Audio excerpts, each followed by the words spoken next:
Okay, everybody, hello, how you going? My name is Frinky, and it is a new year, is a new version of Unreal 5. It's very shiny. And guess what? I'm gonna be back for another active ragdoll tutorial. Yeah. Hopefully this one will be better than the last one. There shouldn't be any blaring music. I shouldn't have a squeaky voice. All of the above, this should be a lot better. I've done a lot of research. I've been investigating projects like ALS, and I've just been digging in and finding out how they did stuff. And I think I found a lot of cool stuff, you guys, that isn't in any other tutorial. So this should be the one-stop guide. I know it looks like a very long tutorial, but it is divided into three chapters, and it's going to go through everything, including getting up this time. So I don't want to leave this intro going too long. So let's just get straight into it. We're going to create a third-person project, and I'm just going to call it tutorial because you can call yours whatever you want though. So it's opened and it's conveniently shown this folder for me. What this folder is it has my animations in it. So these are going to be in a Google Drive linked in the description. Since Unreal 5 is brand new, they also made a brand new skeleton, so we needed a new way to retarget things. So these are some animations. These are the ones I'm going to be using in this tutorial. Go fetch your own from the marketplace, from wherever, and that will be all good. All right, let's jump in engine. So this is going to mark part 1, which is going to be setting up our physics asset. Okay, so setting up our physics asset. How are we going to do it? What is so special about it? Well, our physics asset just needs some very, very annoying checkboxes and special tricks to get working properly, which I will reveal to you all today. Don't worry. So first things first, how do I set up my editor? This is important because I don't want you guys complaining about not being able to find stuff. So let's get to it. Come up to window here, click load layout and load the UE4 classic layout.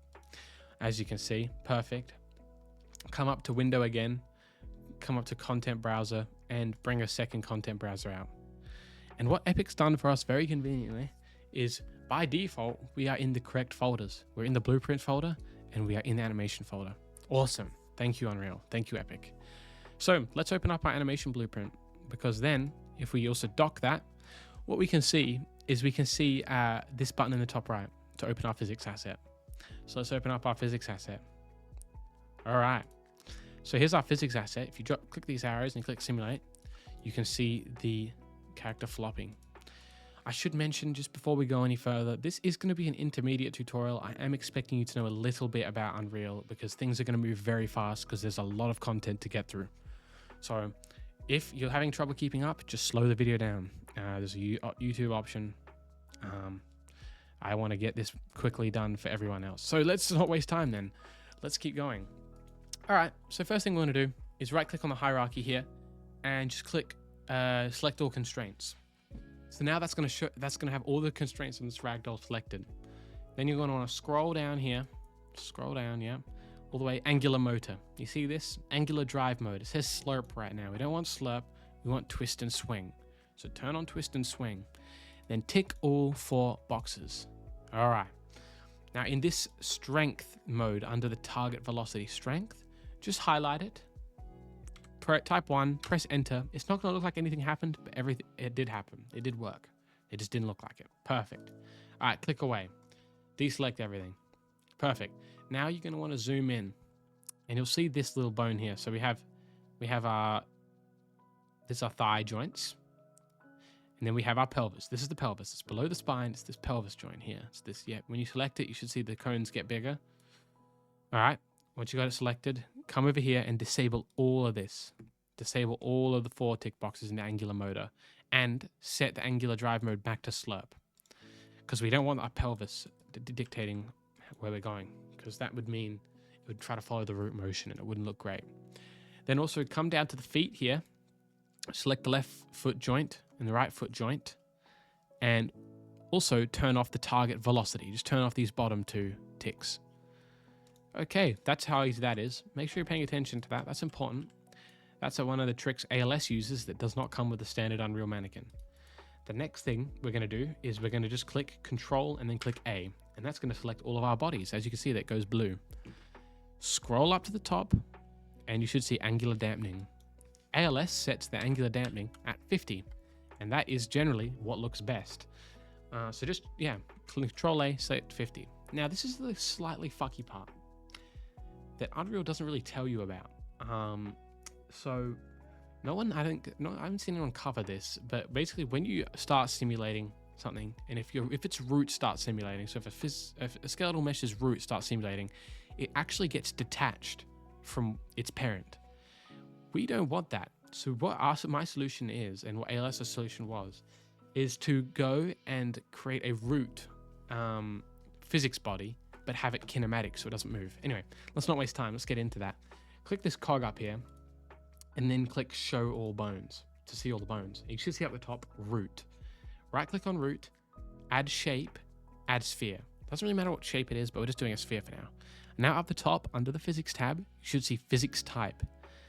Set it to kinematic. That's all you have to do. Now, if you click Simulate again like we did before, everything should be the same, except now the root is there. That is going to mark part 1, which is setting up the physics asset. Okay, so now that your physics asset is set up, we're going to be setting up the blueprint side of things. So this part is just going to be called the Ragdoll. So how are we going to do the Ragdoll? Well, this is going to move quite quickly, so you're going to need to pay attention, but we're just going to get straight into it. We're going to start with the inputs. So head back into your third person folder, just head back one of your blueprints to your third person and click inputs. So we have our input mapping context. Context is basically different contexts in the game where different inputs do different things. So in our case, we have a default input mapping context, which is going to be when we're just running around, having a jolly time. And then we're going to have another input mapping context for when we're ragdolling, because it's a different gameplay context. So let's just not waste time and we're going to click on the default input mapping context, press Control D and duplicate it. And now we're going to rename it to IMC Ragdoll for input mapping context for a ragdoll. All right, pop that open, dock it as you like to do, and drop down the mappings. And we're not going to need to jump, and we're not going to need to move. So just remove move and jump. And all right, that wraps that up. So now our actions, our input actions. What actions are we going to do? So go into our actions folder, right click, input action, and then type IA, and we're going to do Ragdoll for the first one. So this is to start our Ragdoll. Then we're going to do another one. So input action, IA, get up. So we have our Ragdoll and we have our get up. So now go back to our inputs and open up the default input mapping context again. Add a new mapping and add the Ragdoll mapping. And I'm just going to set Ragdoll to be tab Ragdoll for me for now. You can do whatever you want. And make sure you come down to triggers here and ensure that it's on pressed. So make sure it's pressed. Now we're going to do the same for Ragdoll. So for the input mapping context Ragdoll, add a new mapping. So we're going to add a mapping for getting up. So what we're going to do for getting up, we can't do the same key. I'm not really knowledgeable enough in the input, advanced input to know how to solve the problem, but it kind of just spams them if you do the same bind right now. You should look into this more in your own. This is just a basic setup to get started. I'm just going to set it to G to get up. And we're going to do the same thing, pressed. Oh, hold on, please. No, pressed. Make sure it's pressed. All right, that's your input mapping set up. Now let's head back to the third person folder, head into your blueprints folder, and let's open up the third person blueprint. So the first thing we want to do is we're going to set up some nice utility functions for us. So the first thing you'll see is in begin play, they're adding a mapping context here. And how are they doing it? They're doing it with these cast node, and I don't want to set this up every time. So let's select get controller, select the cast and select the get, and then select it all, right click, collapse to function. And we're going to call this get input subsystem. Now we have a nice little convenient node here to set the subsystem up. A note for future reference, we're going to be making some functions pure. To do that, click on the function, and on the right side you'll see pure. Tick pure, and there you have it. We have this set for pure now. Fantastic. What's next, you might ask? All right, we're going to set up 2 more utility functions. We're going to set up get is Ragdoll, and then make another function called get Ragdoll velocity. Now head into the get is Ragdoll function, drag off a return node. Oh, sorry. And now, how are we going to know if we're a Ragdoll? Well, first we got to get a reference to our mesh, and then we do is simulating physics, and then find is simulating physics. So find this is simulating physics node, and then in the bone name, remember this, you're going to be writing this a lot. We're going to be writing pelvis in here, because our pelvis is going to be basically our root bone in this case. So if our pelvis is simulating, then we're all good. Now to get our Ragdoll velocity, open up this function. Oh, also, get is Ragdoll, set it to pure.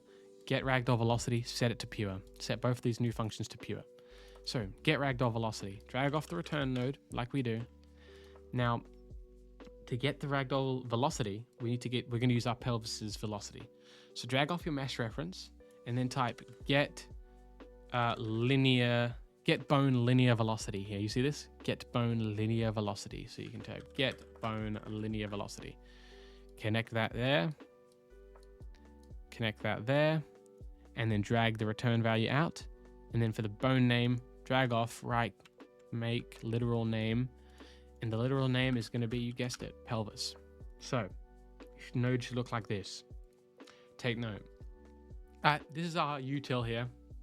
Now we're going to put these in a nice little folder. If you don't know about function folders or categories, now you're going to know about them. Click on your function, go to category, and just type the category as util. And now, as you can see, it's been put in a different category. And then just drag the rest of your functions in there. And now that we've got our util function set up, we can forget about this. Now let's set up our actual functions. So we're going to have our first function, which is going to be start Ragdoll. Yep. I just like to put a space between it because you can put spaces between your function names, guys. Now we're going to do stop Ragdoll. Then we're going to have end Ragdoll. I know, it'll make sense later, don't worry. And then we're going to have update Ragdoll. And that should be it, actually. So go to your event graph and just come to the bottom here and just type event tick. Just bring your event tick out here. Off that, write a branch. Then come into your util, and we're going to only do this if we are a Ragdoll. So get is Ragdoll. If it's true, update the Ragdoll. Brilliant. Now, below it, let's put our input actions. So we're going to do, we're going to search up Ragdoll, and you're going to see down here, enhanced action events, IA Ragdoll. Click the top one, the event. Perfect. Then write get up. We're going to want our get up action event. Perfect. So you can guess that when we trigger our Ragdoll input action, we start the Ragdoll. And when we trigger our get up action, we want to stop the Ragdoll. Yep. That's about all we need to do in this circumstance. Now let's set up each function here. So for start Ragdoll, let's start here. We're going to start with our input. So the input node we made is going to come in handy here. So add a sequence. This just helps us organize a little better what we're doing. So the first thing we want to do is get the inputs subsystem. Drag that util node we made. Drag off here and then do remove mapping context. So we're going to remove the context. And you're thinking, what context are we going to remove? The default one, because when we start ragdolling, we're no longer in the default context. So just click default. Then we want to drag off it again, the input subsystem, and write add mapping context. And what context are we going to want to add? The ragdoll context, because we're now in the gameplay context of a ragdoll. Awesome. So now we've removed and added our input. We can just call this, we can comment this with input, and we can forget about it. Now, what are we going to do in here? We're going to set up our collision and stuff. But before we do that, this is really important. I hope no one skipped this part of the video, because this is arguably very important. If somebody in the comments is talking about, oh, my ragdoll's T-posing, they missed this. So click on your mesh and scroll all the way down and find the skeletal mesh category. It will be collapsed by default. Find the skeletal mesh category, and then find update joint from animation. Tick that. That's it. If your Ragdoll's T-posing, you forgot to tick that. Tell people in the comments if they're commenting about it. All right, now let's head back into our start Ragdoll function and get started. First thing, let's disable collision on our capsule. So drag out our capsule reference and then type set collision enabled and set it to false. I'm going to blaze through these pretty fast. So just, yeah, feel free to pause and check out what I'm doing. All right, so first, collision disabled. Next, let's drag out our movement. And we're going to do set movement mode. What are we going to set our movement mode to? None. Perfect. Now, drag out a mesh reference. What are we going to do? We're going to set collision object type. So set collision object type. And what are we going to set after? We want it to be a physics body because we're now a physics object. Then we're going to do drag off the mesh again and do set collision enabled. Connect that. And we're going to want our collision to be enabled. So collision enabled, query and physics. Next, we want to do set all bodies below simulate physics. It's very important that you do set all bodies below simulate physics. And then out of the bone name, write make literal. And you guessed it, we're going to write pelvis again. And make sure you tick simulate. All right. So now what is going to happen when we click play? Let's find out. We are going to, the Ragdoll's going to go and we are not going to follow. But as you can see, it is half working. That looks good to me. All right. We're going to finish that function. Say that's finished for now. And what actually was one last thing we need to do. The third sequence node, if you don't have one, just click add pin, call update Ragdoll. Now, this is going to get called every frame, but also if it misses this frame, we may as well also just call it now. So we've called it. Now let's hop in there and we'll set up our update Ragdoll. So what are we going to want to do on update? Well, we're going to want to do set actor. All right. Sorry if there was a glitch in the video there. Our update Ragdoll functions where we were. Come to update Ragdoll. All right. Now we're going to want to drag out and write set actor, location, and rotation. All right. So what are we going to want to set our location to? Well, we're going to want to get a reference to our mesh, and we're going to want to write get socket location. What you actually might want to do is just write get socket transform. So we're just going to get the socket transform. Let's drag that out. The socket name, you guessed it, pelvis again. Now drag off this return node. It's a transform. We can't use that yet. We need to break it down so we get in each individual thing. And now we're going to have our location and our rotation. So you want to drag off location, type plus, and what are we going to add? We're going to add 90 to this, just so it puts it above the ground, puts our capsule above the ground.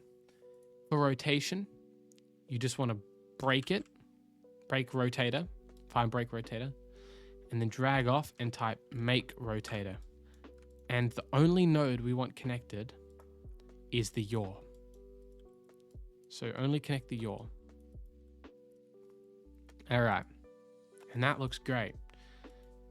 So before we click play, this is a nice little tip. If somebody in the comments is saying, oh, my camera's like glitches, this can fix that. Come to your camera boom and just enable camera lag. So that will make that nice and smooth. All right. And now if we press tab, you'll see we have a perfectly functioning Ragdoll. All right. So now we probably want to get out of Ragdoll. How are we going to do that? So let's head into our stop Ragdoll function. Now, the easiest way to undo what you've done is to just kind of do the exact same thing, but backwards. So first thing, drag a sequence off, click a plus down, add a third. Perfect. Now go back to your start Ragdoll and just select all these middle ones where we change stuff. So all these three middle ones, set collision, all that. Copy them. Go to stop Ragdoll and paste them. And then head and connect that round right in the middle there.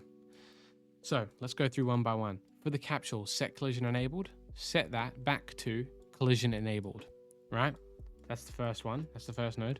Set movement mode. Set movement mode to falling. Select object type. Oh, these have gone all topsy-turvy. So, okay, set object type for mesh. Set it to pawn. Set collision enabled. Query only. Set all bodies below simulate physics. New simulate off. Now we've effectively undone what we've just basically done. Now we can also come up here, get the input subsystem, drag it off, and then just write remove input mapping context, right? And just remove the Ragdoll mapping context, and then add mapping context, add our default back. And then this should work. Let's give it a go. All right, we can Ragdoll. When we land, press G, and look at that. Good as new. All right, so now we can go in and out of Ragdoll. What's next is we need to set up the physics Ragdoll side of things. So how are we going to do that? You might be wondering.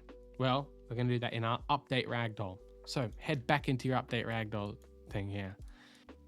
Drag off a reference to your mesh, and then type off this set angular set all motors angular drive params. This one, set all motors angular drive params. Drag that, connect it.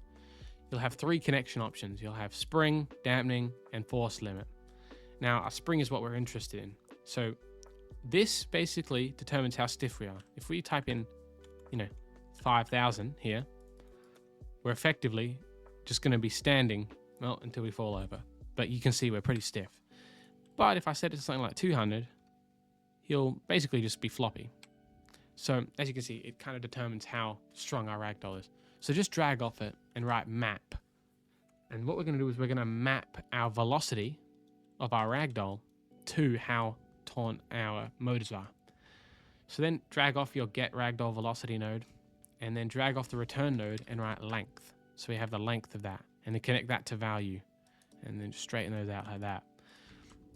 And then in our in range A, set it to 0. Our in range B, set it to 500. In range out A, set it to 500, and in range out B to 5,000. So basically you can look at it like this. When our velocity is 0, we're going to be at about 500 strength. But when our velocity is 500, we're going to be at about 5,000. So when we're flying through the air, we're going to be at 5,000. But when we're on the ground, we'll be floppy. So there we go. We go floppy when we hit the ground. Excellent. That is going to wrap up our work here for now. All right. So we're now going to set up our animations. So this is part 3, animations. Now, the reason this is getting its own part is because there's a bit of tweaking here that we need to be doing. And I'm going to introduce you, if you're not already familiar, to the concept of interfaces. So let's get this started, shall we? Right click, blueprints, interface. Well, if I can get it, interface. We're going to call this BPI, we'll call it BPI Ragdoll. Open it up. And what are we going to do in here? New function. We're going to call it get Ragdoll info. Remember, boys, you can put spaces in your function names, so just keep that in mind. All right, outputs. Click 2 new outputs. The first one we're going to call is Ragdoll. Pretty simple, and keep it as a Boolean. Second one, going to be called Ragdoll velocity, and you can set that as a vector. So you got 1 bool, 1 vector. So that's all you really need to do in the blueprint interface. Now we're going to come back to our third person character, click the class settings up the top here, and come down to interfaces and click add, and then BPI Ragdoll. So you can search for that, BPI Ragdoll. I've already added it, so it's not coming up, but there it is. Now come down on the left here, find interfaces, drop that down, and open up the get Ragdoll info. Now these are pretty familiar to us. We've already set up functions for this. So just drag get is Ragdoll onto there and get Ragdoll velocity onto there. Boom. That's all you need to do in here for now. Now we need to go into our animation blueprint, ABP Manny, open him up. All right, now drop another pin here on the sequence. Great. Then type try get pawn owner. So you do that, and then you want to drag off that and do get ragdoll info. Boom. Okay, we got our ragdoll info here. Right click on his ragdoll, promote to a variable.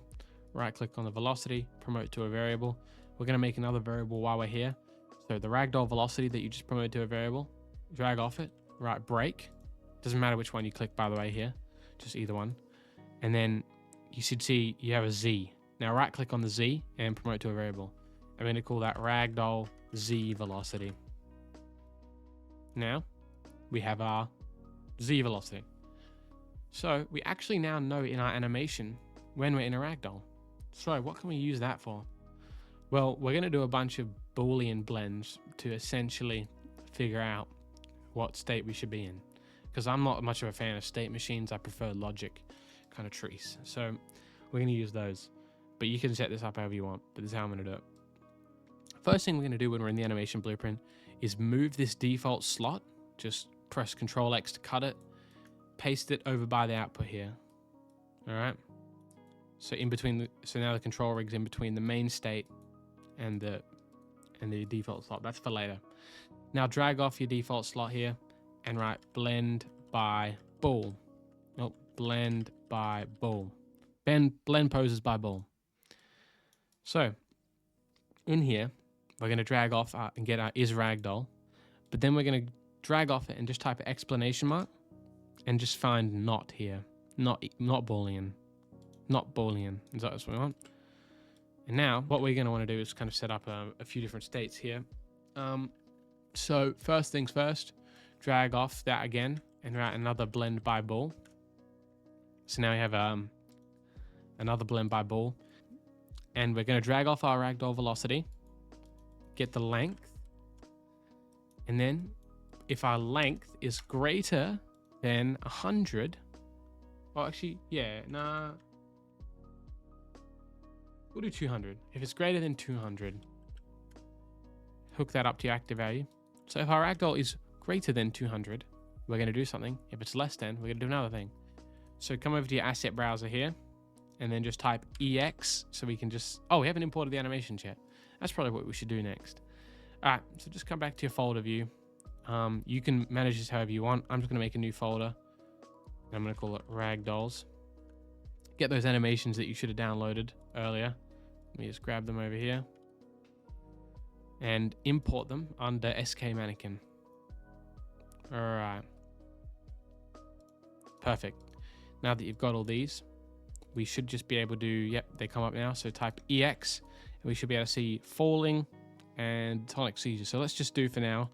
If it's true, we're going to play falling. If it's false, we're going to play the seizure. So here's an important little tidbit about Unreal. When you drag out an animation sequence like this, it's not going to loop. So you want to just drag over both of these, come down, scroll down to settings, loop animation, tick it. So now it'll loop. All right, let's check out what happens. We flail, and then when we land, we stop. Perfect. So that's a simple setup. I will kind of go a little bit more in depth here in a sec. What you do want to do is come into blend poses by bool here and just set the true and false blend time to like 0.4. And then come up here to the other one where we do is ragdoll, and it hooks up to the to this here slot, and set the true blend time to 0.4. Perfect. All right. So for now, we're going to flail, and then we're going to fall down. All right. So our flailing, we're going to make some adjustments here. So just drag this out, give me a little more space, and write another blend by bool. I know we're going to use one more of these after this as well. So we're now going to connect falling to the other one, to false. Make sure it's connected to false, to EX falling. And then we're going to do our ragdoll Z velocity. So pull that out. If the Z velocity, oops, I just wrote greater than. If the Z velocity is less than 100, if it is, then we're going to roll into a ball. Alright, so then make the blend time 0.4 again.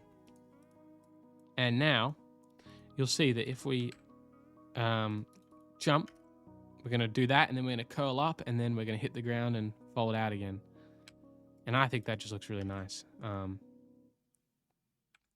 You can tune these values as much as you want. These are just something to get you started. I was hoping to make him roll a little bit. He sometimes rolls. There you go. So yeah, you get some really fantastic results already. Ignore the blending out for now. We'll fix that in the next part, in the getting up part. So yeah, just awesome. So we've got our basic setup here. We're going to leave this for now. So we're going to go into the next part now, probably. And we're going to start setting up the getting up. So I will see you there. All right, getting up. This is something that was very highly requested in my previous tutorials. So we're going to work on that now. In essence, what we're going to be doing is taking a snapshot of our pose and then doing an animation blueprint of getting up to get up. So let's start off in here in our animation blueprint. So what we're going to do is you're going to want to drag all this stuff we just put down a little bit further out. And guess what? We're going to add in another blend by Bull. Now, the general idea here is that, and then connect is Ragdoll there, is if we are a Ragdoll, just do the Ragdoll thing. But if we're not, just type snapshot and get a pose snapshot. And the snapshot will be called Ragdoll. We'll call it Ragdoll. And then be sure to set these blend times to 0 on this new one that we just put down. So now we're going to be able to blend basically and take a snapshot of our Ragdolls like bone positions and then blend out of it. So now come back to your third person blueprint.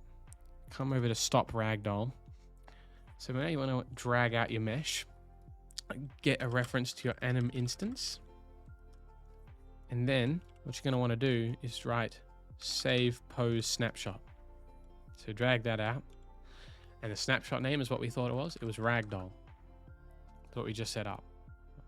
So now what you'll notice is if we go ragdolling in here and we click G, he'll blend from that ragdoll pose. Now it's not a getting up animation per se, but it is a lot better than just like snapping out of it. So yeah, it's smooth at least. So now let's do the actual animation for getting up. So off this, first things first, we need to go into wherever you imported your animations. So wherever you imported your animations, find the EX stand up animation, right click on it, create, and then create an anim montage. So here you have your montage. So open the montage up. And what you're going to want to do is come over to the blend time. So you got the blend in and the blend out. Set these to 0.4 and then set the blend mode to sinusoidal, I think. I don't know how to pronounce it really, but yeah, sinusoidal in out.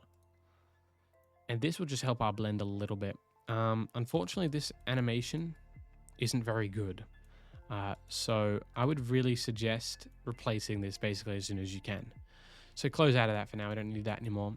Now drag back in our stop ragdoll off our return node here, play, right, we can write montage play. And as you can see, we can just click the first one, montage play, nothing fancy. Montage to play, EX stand up. So what we'll already have here is if we fall over and we click it, we get up. Now what you might have noticed is we had to flip our round. Now this is to do with, this is unfortunately to do with the set rotation of our actor. So as you can see, it's backwards sometimes. So we'll fix that in a minute. When we're on our back, it seems to be backwards. Which seems to be most of the time that we fall on our back. Also, you might notice as well that we can get up and continue moving.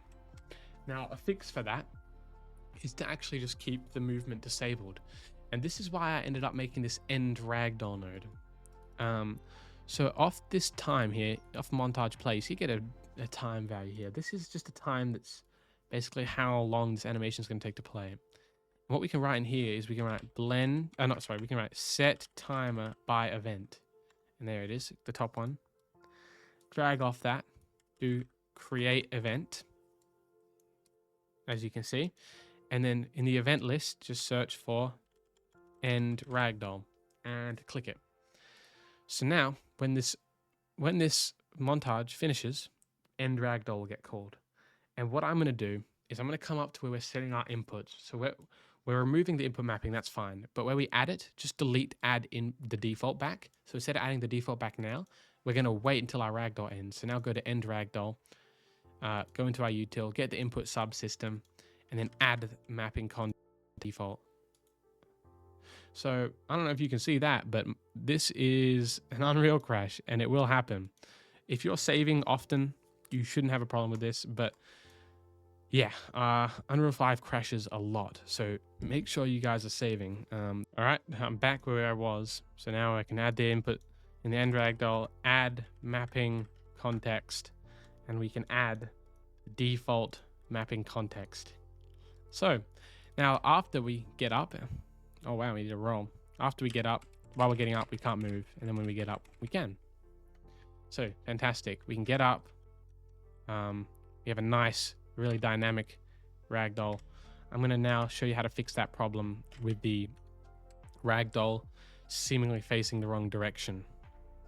All right, so I've just done a little bit of research, and to fix this issue, we're going to come into the update ragdoll function on your third person character. So update ragdoll. You see the yaw here. What we're going to want to do is drag off the yaw and type select and click this bottom select. So now you'll see that it's got a wildcard. So what are we going to feed into it? Well, we're going to take the roll up the top and check if it's less than 0. So then feed that into the index. So if our roll is less than 0, we're going to do something else. So if it is less than 0, if it's not less than 0, just feed the straight yaw in. If it is less than 0, we're going to come off the yaw here and write minus to subtract. We're going to subtract 180 from it and then feed that into true. So what that's going to do is when we're on our front, so if we fall over backwards right now, we're going to get up the right way anyway. And then if we fall on our front, we don't really have a forward animation here. Oh, there we go. We've rolled onto our front, but at least we're going to be facing the correct way. If you would like to set up your own animation, all you have to do is check if this is less than 0 and maybe just promote it to a variable here. And we can call this is ragdoll on face. So if this, and then you can use that to play a different animation. Maybe that's some homework for you guys to do if you want to set that up yourself. Anyway, I'm not going to drag you on much longer because that frankly is the end of it. Sorry, there was some issues in here. You can't really end up predicting when Unreal's going to crash on you. Hopefully I could edit that fine. But yeah, I think this is probably the best version of the active ragdoll that we've seen yet. I'm going to probably play the outro as a cool montage of falling ragdolls. It might seem like I'm milking it a bit, but truly it has just been, it's one of the first things I learned how to do in Unreal, and it is always fun to come back to it now with some newfound knowledge. So yeah, I hope you guys enjoyed that. Any questions, comments, leave them below. Any feedback, appreciate it. If you would, I'm working on a game with Big Fry, the YouTuber Big Fry. The link's going to be linked in the description. If you can go wishlist that, it's all the repayment I need from the tutorial. That's it. All right, guys. Appreciate you watching. All right. Thank you. Bye.